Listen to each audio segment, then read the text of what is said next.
Écoutez, merci de l'invitation, Aline et à Marie-Claude.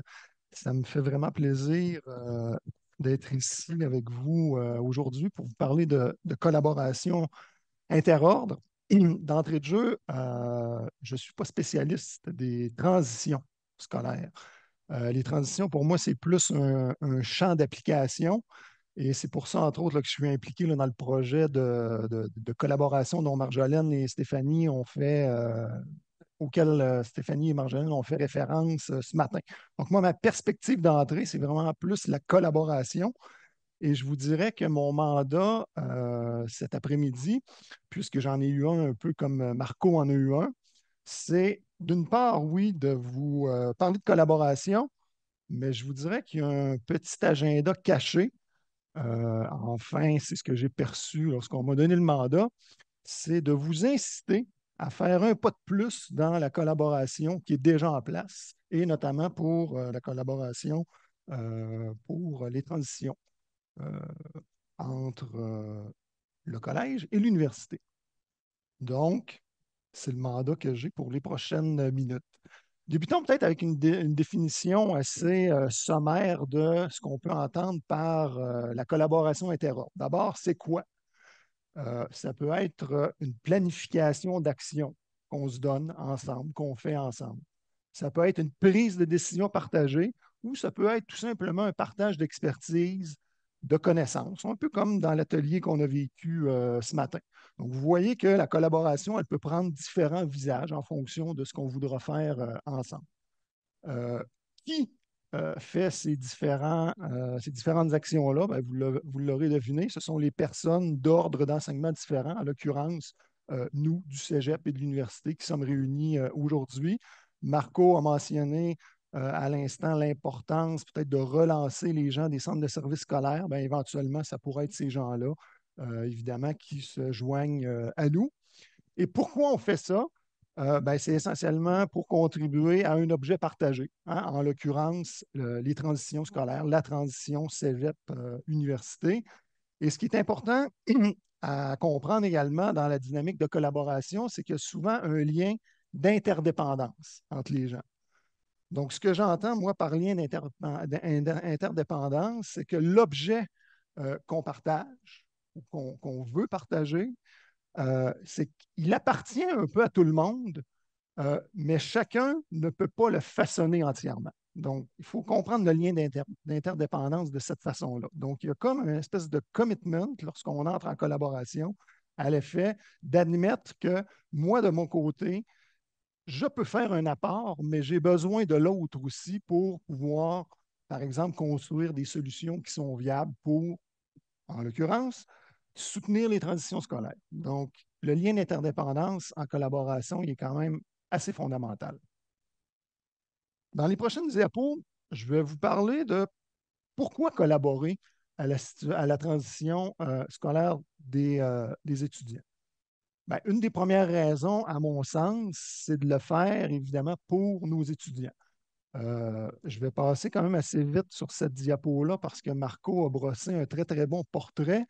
Mais je tenais quand même, je trouvais quand même important là, de mentionner, de rappeler là, certaines raisons qui peuvent nous pousser à collaborer pour soutenir cette transition-là. Comme vous savez, c'est une période charnière importante, hein, on en a parlé beaucoup depuis le début de la journée. Le simple fait de faire face à un changement peut entraîner un stress, peut entraîner de l'anxiété. Euh, donc, dès qu'on fait face à un changement, on peut se mettre à imaginer est-ce que je vais être capable d'y faire face? Qu'est-ce qui m'attend? Donc, peu importe le changement, c'est souvent une caractéristique. Ce changement-là va générer du stress et de l'anxiété. On a parlé aussi que pour certains étudiants, c'est une occasion de quitter le nid familial. Donc, oui, il y a l'enjeu de s'approprier ou d'intégrer un nouveau milieu scolaire, mais il y a des aspects dont on a parlé ce matin dans la vidéo qui concernent ben, j'ai des nouvelles responsabilités, je suis peut-être dans un appartement, je dois m'organiser, etc., etc. Euh, il y a un enjeu pour moi qui est spécifique aussi aux étudiants de première génération. Donc, les étudiants de première génération, ce sont eux qui sont dans leur famille les premiers à accéder à l'université. Tout à l'heure, Marco parlait de l'importance du soutien familial. Ben, on peut penser que si un élève, si un étudiant qui accède à l'université alors que dans sa famille, il n'y a personne qui est allé, ben, peut-être qu'au niveau du soutien familial, il va peut-être avoir certains désavantages comparativement à un jeune qui aura eu plusieurs personnes dans sa famille, qui aura eu l'occasion, qui aura eu l'occasion d'aller à l'université. Dans certains cas, il y a tout un enjeu d'étiolement du réseau social, hein. Parfois, les jeunes vont quitter la région, vont devoir se faire des nouveaux amis, des nouveaux cercles sociaux à construire. Donc ça peut mettre une pression supplémentaire au niveau de la transition. On en a parlé aussi dans l'aspect, par rapport à l'aspect plus institutionnel. Il y a un enjeu d'adaptation du métier d'étudiant. Moi, j'en parle comme ça. Aller à l'école, aller au cégep, aller à l'université, c'est un métier en soi. Il y a des codes. Il faut s'approprier des façons de travailler. Il faut aussi s'approprier des codes formels et informels. On parlait des règles, des politiques institutionnelles. Il y en a qui sont clairs, il y en a qui sont un peu plus implicites, et ça met une pression supplémentaire sur le jeune. Donc, si on peut travailler ensemble pour les aider à s'approprier ce genre d'éléments-là, ben, pourquoi pas? Et évidemment, dans certains cas, il y a une conciliation travail-études qui est accrue. Donc, ça, pour moi, c'est une première bonne raison de travailler un peu plus ensemble, de collaborer un peu plus ensemble autour des transitions, c'est de le faire pour soutenir nos étudiants. Mais il y en a d'autres raisons pour moi.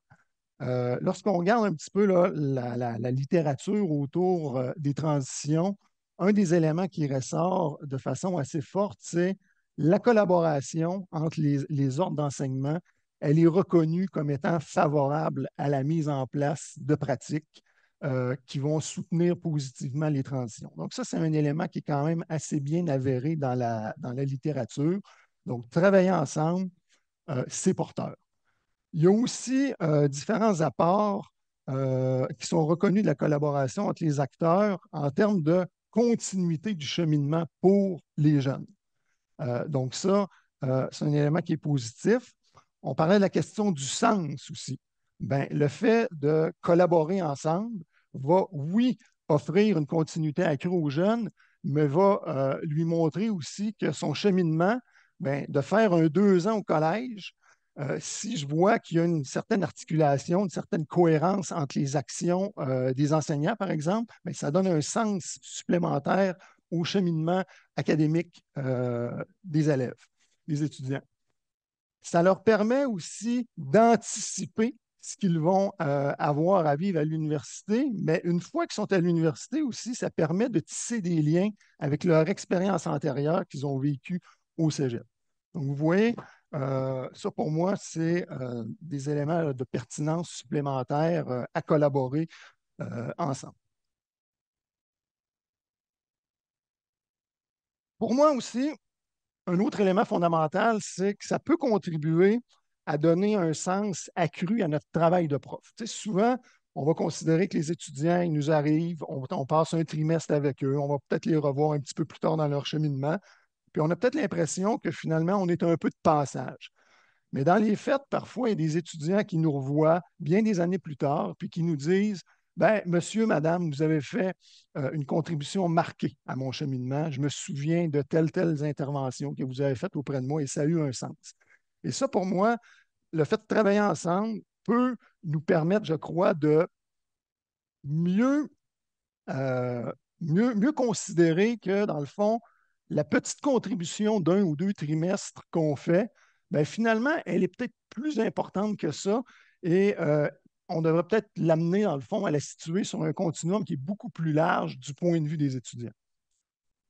Ça nous permet aussi une compréhension approfondie du réseau d'éducation. Ce matin, moi, j'ai été dans un groupe pendant environ 1 heure. J'étais avec des gens du collège qui exerçaient différentes professions. J'ai appris bien des choses.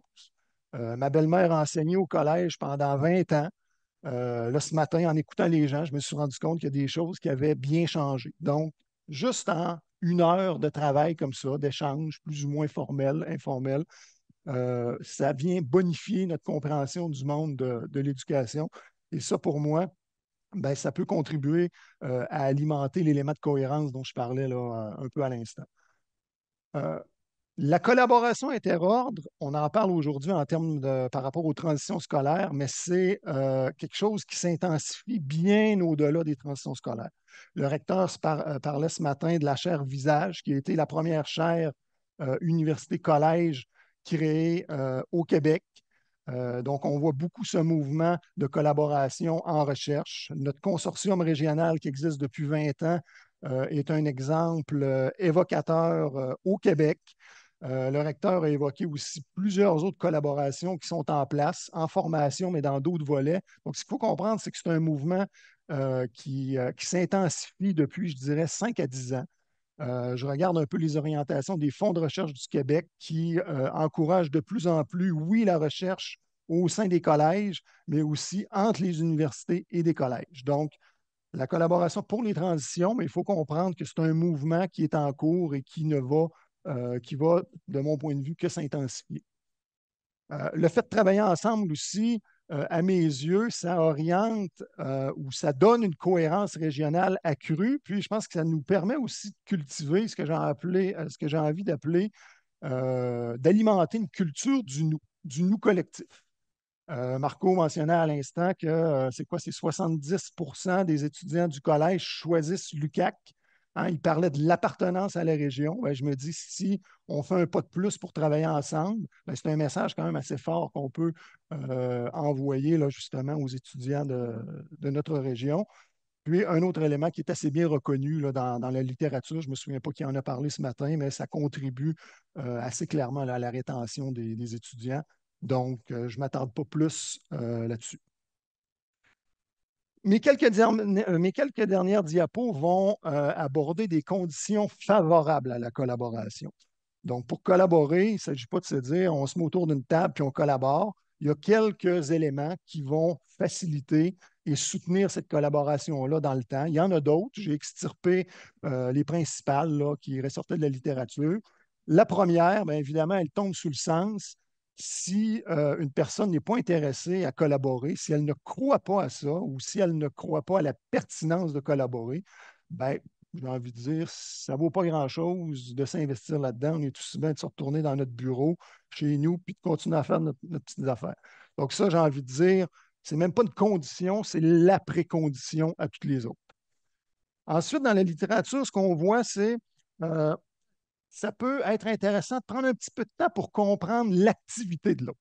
Ce que j'entends par l'activité de l'autre, c'est qu'est-ce qui se fait dans le cégep. Là, je dis dans les cégeps. Tu sais. Puis pour ça, je vous suggère un peu une espèce de cadre très simple pour essayer de comprendre les différentes dimensions d'une activité. Donc, une activité, habituellement, elle est centrée vers un objet. À l'université, nous, grosso modo, on fait trois choses. On forme des étudiants, on fait de la recherche, puis on fait du service à la collectivité. Donc, toute personne qui travaille à l'université, d'une façon ou d'une autre, qu'elle soit prof, qu'elle soit secrétaire, qu'elle soit nommée toutes les fonctions, d'une façon ou d'une autre, l'action individuelle va être orientée vers cet objet-là, vers ces objets-là. Ensuite, l'activité, elle est médiée par ce qu'on appelle des outils. Là, ici, là, on peut penser aux outils plus techniques, plus technologiques, mais il faut rentrer là-dedans les outils sémiotiques, des cadres d'analyse, des cadres de référence, des politiques. Donc ça intervient et ça oriente la façon de faire d'un lieu. Ensuite, évidemment, il y a des sujets, il y a des individus qui travaillent là-dedans avec leur personnalité propre, avec leurs motifs qui sont propres, leurs fonctions, leurs tâches qui leur sont confiées, qui sont en interaction, évidemment, avec d'autres membres de la communauté. Et cette activité-là, elle est régie par des règles de fonctionnement, mais aussi une division du travail. Fait que, bref, ce que j'essaie de vous dire, c'est que oui, à l'université, au cégep, on peut avoir un objet qui est semblable. Hein. Dans les cégeps, vous faites de la formation, il y a de la recherche qui se fait aussi. Je ne sais pas s'il y a des éléments de service à la collectivité, mais il y a probablement aussi des outils qui peuvent être communs, mais qui sont différents. Vous avez certainement des règles de travail ou une division du travail qui, oui, peut ressembler à ce qu'on a à l'université, mais qui sont possiblement différentes aussi. Donc, bref, tout ça pour dire que dans une dynamique lorsqu'on se met à travailler avec les gens, ça peut être intéressant de comprendre un peu ce qui se passe dans l'établissement de l'autre. Ça va nous permettre éventuellement d'établir un objet commun qui va avoir du sens, mais aussi qui va tenir compte des possibilités et des contraintes de notre propre milieu. Quelques autres conditions favorables, ben, comprendre la pertinence qu'il y a à collaborer par rapport à un objet donné. Donc, si on comprend mal pourquoi je devrais collaborer, ben, disons que ça ne me portera peut-être pas nécessairement à le faire. Donc, souhaitons que cette modeste conférence, présentation y contribuera. Ensuite, établissement d'un climat propice. Et ici, dans le fond, ce qui est important de considérer, c'est de reconnaître l'autre. Hein. Tout à l'heure, je reviens un petit peu à ma notion d'interdépendance. Si je ne reconnais pas que mon vis-à-vis peut avoir quelque chose de pertinent et de nécessaire à amener à la collaboration, ben, disons qu'en termes de climat propice, ce ne sera pas nécessairement gagnant. Acceptation de l'interdépendance, on en a parlé pas mal. Partager nos attentes. Oui, collaborer, mais à quelle fin? C'est peut-être important de réfléchir à ça. Toute la question du leadership partagé. Donc, une collaboration, habituellement, c'est une dynamique qu'on veut égalitaire. Donc, comment peut-on cultiver un leadership partagé où chacun va assumer certaines responsabilités, mais surtout où chacun va avoir un droit de parole semblable à l'autre? Et dans la littérature, ce qui est quand même assez bien reconnu aussi, c'est toute l'importance de l'appui des directions. Et ici, aujourd'hui, je pense que c'est quand même assez clair. On a vu là, des directions d'études, monsieur directeur des études qui anime aujourd'hui. On a vu le recteur aujourd'hui. Donc, je pense qu'on a déjà des très bonnes conditions favorables par rapport à ça. Le temps, hein, évidemment, pas besoin de discourir bien longtemps là-dessus.